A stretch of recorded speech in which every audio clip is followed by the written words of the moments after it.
മുഖ്യമന്ത്രിയെ കാണാൻ പ്രതിപക്ഷ നേതാവായിരിക്കുമ്പോൾ തന്നെ ഈ മംഗലപുരത്ത് നിരവധി വിഷയങ്ങൾ സമര പോരാട്ടത്തിൽ ക്ലേ സമരവുമായിട്ട് ബന്ധപ്പെട്ട് വലിയ വിഷയങ്ങൾ ആ ഘട്ടത്തിൽ അദ്ദേഹത്തിൻ്റെ ആ സമരത്തിൽ പങ്കെടുത്തിട്ടുണ്ടായിരുന്നെല്ലാം ആ ടൈമിലൊക്കെ ഞങ്ങൾ വളരെ 90 ജനറേഷനാണ് സമയത്ത് വലിയൊരു ആവേശമായി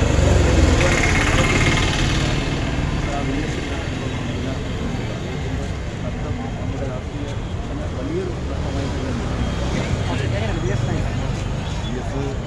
വിയോഗം കേരളത്തിന് വലിയ നഷ്ടമാണ്. സാധാരണഗതിയിൽ എല്ലാവരുടെ മരണത്തിലും പറയും ഇതൊരു നികത്താനാവാത്ത നഷ്ടമാണ്. പക്ഷേ അദ്ദേഹത്തിൻ്റെ നഷ്ടമെന്ന് പറയുന്നത് അപരിഹാര്യമായൊരു നഷ്ടമാണ്.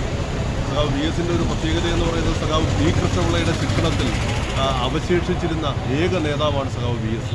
1948 ആഗസ്റ്റ് 19 സഖാവ് പി കൃഷ്ണപിള്ള മരിച്ചുപോയി. അതിനുശേഷം പി കൃഷ്ണപിള്ളയെ അവരുടെ കേരളത്തിലെ കമ്മ്യൂണിസ്റ്റ് പാർട്ടിയുടെ സ്ഥാപിക്കുന്നതുമായി ബന്ധപ്പെട്ട് അദ്ദേഹം വഹിച്ചിട്ടുള്ള പങ്ക് മറ്റാർക്കും നിഷേധിക്കാൻ കഴിയത്തില്ല. സഖാവ് EMS സൂചിപ്പിച്ചിട്ടുള്ളത് അദ്ദേഹത്തെ ഏറ്റവും കൂടുതൽ സ്വാധീനിച്ച 2 പേര്. ഒന്ന് സഖാവ് പി കൃഷ്ണപിള്ളയാണ്.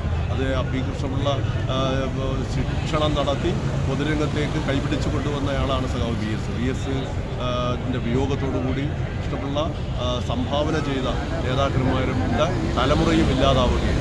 വേറൊരു പ്രത്യേകത അദ്ദേഹത്തിന് എടുത്തു പറയേണ്ടത് പ്രാന്തവൽക്കരിക്കപ്പെട്ട ജനവിഭാഗങ്ങളോടും അടിസ്ഥാന തൊഴിലാളി വിഭാഗങ്ങളോടും വലിയ കമ്മിറ്റ്മെൻറ്റാണ് സഖാവ് വി എസിനുണ്ടായത്. കർഷക തൊഴിലാളികൾ കെട്ടിപ്പടുക്കുന്ന വി എസ് ആണ് നമുക്കതാണ്.